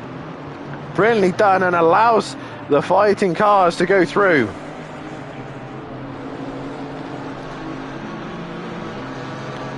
Oh, McGowan there, just holding off Hooper. Oh, the back end's just a little bit twitchy there. Hooper may have an opportunity, but he took too much curb, and bouncing over the curb he goes. Meanwhile, Wright has got the job done on Hibbs, and Duffin now under pressure from Jamal Clouden. What other fights are going on at the minute? But at the minute, 10 minutes left to go this race. It is Friedman leading away from O'Reilly in second, Silth in third, with McGowan in fourth, Hooper fifth, Tordock sixth, seventh is Carlos, eighth is Skunky, ninth is now Wright, will be 10th is Hibbs, Duffin in 11th with Clouden in 12th, Millington 13th with Aberdeen in 14th, Fernie 15th, 16th, Ramsell, Zdanov in 17th, 18th is Taylor, 19th is Stardog, Clarvall 20th, Smith 21st, 22nd is Starrock, 23rd is Tipping, Johnson 24th, 25th is Archer. Wheel is off with major damage, and Lexi's going to gain out of that as well. Oh no, no, no, no, no, no! What on earth are you doing, Wheel? Jamal Clouden, after a brilliant recovery, hits Will. He's got damage to the front end of his car, and through will go Millington, Aberdeen, and possibly Fernie as well. Will returns to pit lane,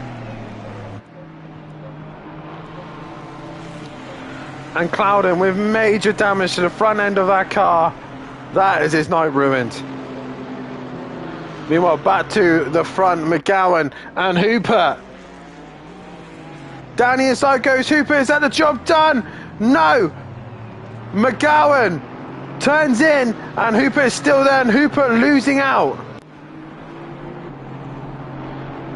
Meanwhile, what has happened to Carlos? There's Carlos. He's got damage to his car. So Carlos there Not sure what's happened to him. He's ended up dropping down the order. He's got Wright and Hibbs ahead of him. He's going to have Duffin possibly hunting him down later on as well.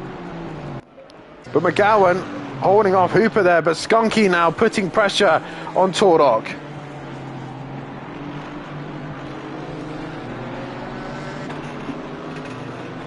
What on earth just happened there? Wheel just returning back to Cloud, and now did manage to get the car back to the pits. But absolutely outrageous stuff there from Wheel.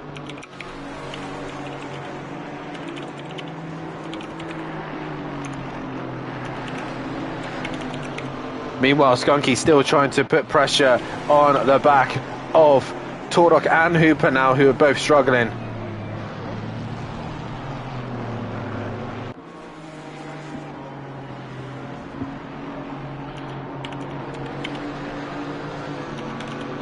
As I will get a driver of the day poll going for you guys.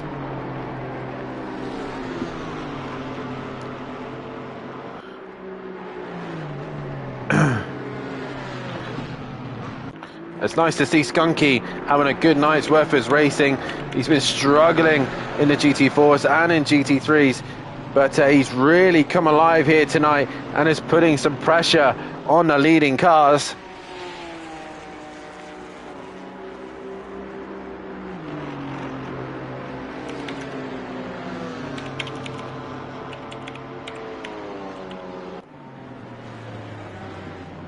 I was getting myself driver of the day ready to post up for you guys to decide who you think will deserve that one. Meanwhile, Millington is still being pressured by Aberdeen behind. Fernie and Ramsell now joining the party. And Taylor now just getting ahead of Zanoff there and gets a position there. Stardog also in the middle of this fight. Gary Clarble trying to fight hard with these guys also. And Jamal Clouden has come back out. So props to Clouden to actually continuing on racing, because it is very difficult at that stage as a driver to, you feel defeated, especially towards the end of the race. You've done all the hard work, especially after a poor race start from him as well. It's not worked out for Clouden, but he's trying his absolute best just to bring it home. So Taylor now is ahead of Zanaf as well. He's lost out to Stardog and Clarble, so they've got ahead of him. Archer now attacking Johnson. So Johnson, with that drive through earlier on, has affected him, and he's dropped down the order as we've got a poll out for driver of the day. So guys, get your votes in on that one. Meanwhile, Duffin has caught Carlos. And he's going to look to the outsides of Carlos. Carlos with that front end damage. He's pretty much walking wounded. And you're going to see it down this back straight now. Duffin in the slipstream. Should easily outdo the Porsche. Around the outside he goes, and job done for him. Carlos down into 11th place position. Whatever has caused that damage is obviously affecting him massively. Meanwhile, Skunky once again within 3/10 of Tordok. He gets close, he gets very close, nearly into the back of him there.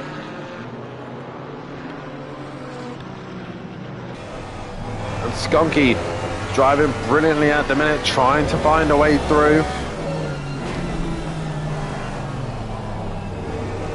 He's right on to the back of Tordok. Wright is just quietly mind his own business and is just outside of these two. So if these two come together, there's definitely an opportunity to score points there for him.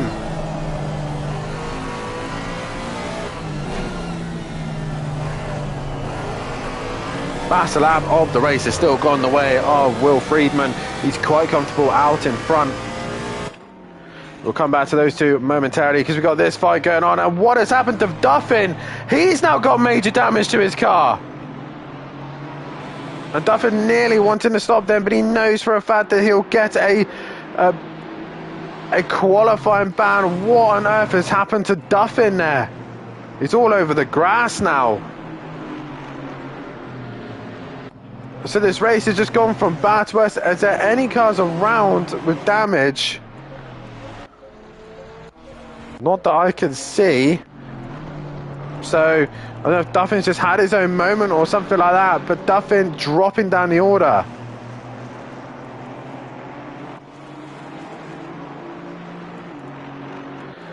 Meanwhile, Skunky and Torok still going at it, and they've actually caught Hooper once again. So Hooper's possibly made some form of error or mistake, and he's really abusing that curb. So Hooper now having to look into the rear view of the cars behind. That is Torok, Skunky, and once again, I have to say, Wright is hanging in there in his little Alpine bug. Is just sticking with the leading pack. I do think we'll have another lap after this one. Will Friedman pretty much heading into he's in the penultimate lap at the minute, but this fight between Skunky and Torok has been absolutely brilliant to watch. Aberdeen has to pit. He's obviously low on fuel. Meanwhile, Ramsell is attacking Fernie. So Fernie now looking like he's under a little bit of pressure from the Aston Martin driver. The two Cam Racing duos are being split by Fernie at the minute. He looks to turn one. Is Fernie going to make the brakes? He's going to go deep, I think. Yes, he is. And Ramsell not close enough then to really capitalise, but he did make him think.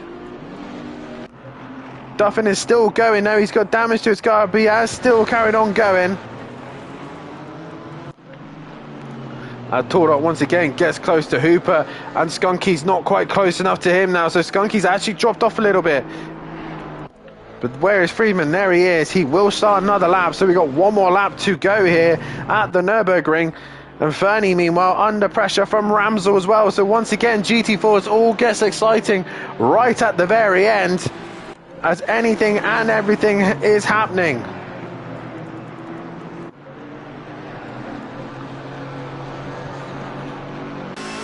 Oh, Torok gets onto the dirt there.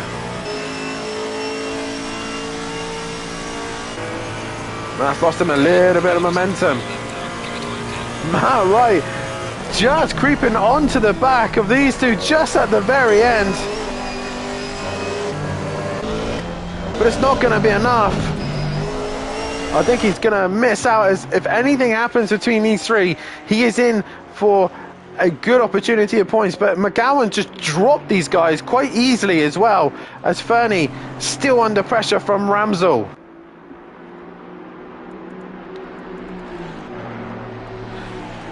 Leader is on his final lap. Ramsell, meanwhile, is trying to attack Fernie. Up towards the chicane they come. Oh, too much curve for both of them. They both become unsettled. Ramsell a little bit better through there. Meanwhile, Hoopert's still got the trio of cars behind him, and Wright has caught them. Wright has joined the party now, right at the very end of this race.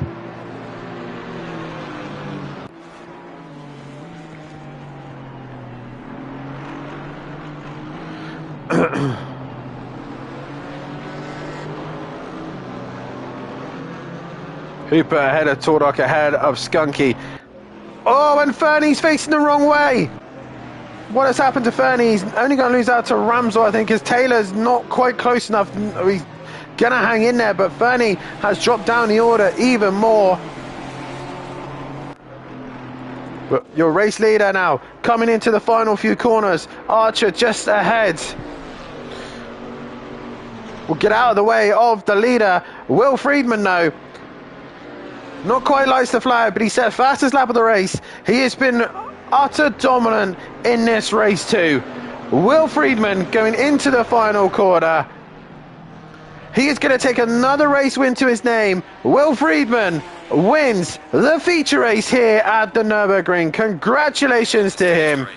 O'Reilly's going to come home for a solid P2. Silth with a brilliant drive in the end for P3. He now comes towards the line. Silth for P3. Job done for him. McGowan in the end hanging on for that P4 position. And Hooper defends off Oh no, he doesn't. He gives the position to Torok. Hooper then goes into 6th. Skunky 7th. Wright in 8th. Hibbs with a great drive for 9th. Meanwhile, Wright wins the silver category. He comes ahead of Hibbs, who takes 2nd in that class. Carlos in P10, all on his own at the minute. He's now into the final corner. He exits the final corner now. So Carlos, in the end, finishing in 10th place position. Millington is going to round off the silver podium.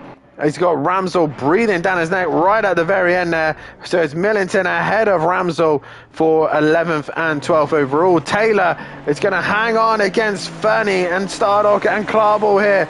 It is going to be Taylor with 13th. Brilliant drive from Taylor today. Fernie in 14th, Stardock in 15th, Clarble in 16th. Zanoff in 17th place position. Duffin is just going to hang in there for 18th place position. No, he's not. He's allowing Smith through. Smith gains 18th place position. And Duffin comes to the line for a 19th place position. Starrock in the end will come home for 20th just at the end, as Tipping gives him a little bit of pressure there. Aberdeen's going to finish in 22nd, Archer 23rd, Clouden 24th, Lexi 25th, Wheel 26th. But Gary Clarble winning the bronze ahead of Zanafo against Smith as well. But it's Will Friedman who is your race winner here. And we just wait for Aberdeen to cross the line, and job done from him. What an interesting night's worth of racing. We've had 2 different winners. We've had Hooper ring the sprint, and we had Will Friedman come home for the win in a feature race. It has been brilliant racing nonetheless here at SimPlay Motorsport. As while I'm at it, I'm just gonna I want to have a look at the replay myself and see what exactly happened earlier on in the race between some of these drivers. But it has been brilliant to watch nonetheless. And yeah, hit that like button, guys, and subscribe to the channel, because it has been great racing once again for the GT4s. And next up for them in the championship will be at the Red Bull Ring, our 2nd night race of the season. And who is going to come out on top of that one? Still yet to come this week as well. We have got, obviously, the Pro-Am tomorrow night. That is going to bring you all the action. Is Lexi. She'll be bringing you all the action for that one. So make sure you tune in for that, as the Pro-Ams do race pretty hard. And it gives some great action on your screen. Then on Thursday night, Kelly Davis and Matthew Duffin, sweet and sticky in your books, returning to the pros, and we'll see how they all get on with a grid that's a lot smaller, and it's getting smaller and smaller as each race goes by. But it is still who's looking very comfortable at the minute in the championship, although Tordok is hunting him down as quickly as he possibly can. But that is that. I am just now waiting to see how soon the tables have been updated. I think they're a work in progress at the minute.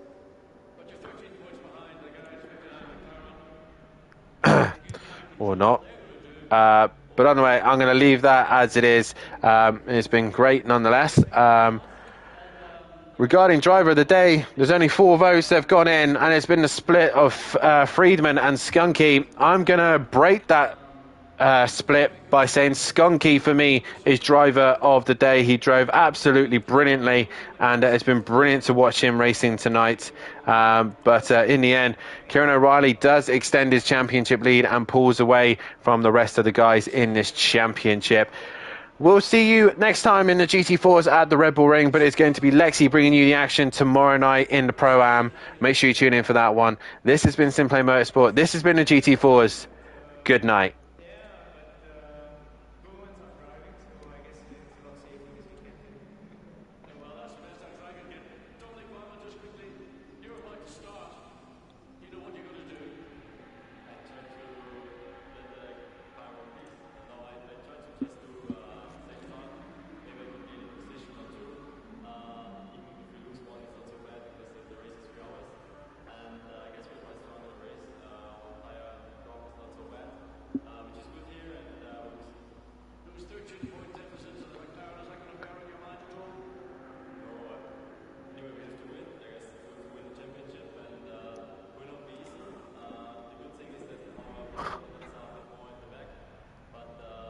course it stops then.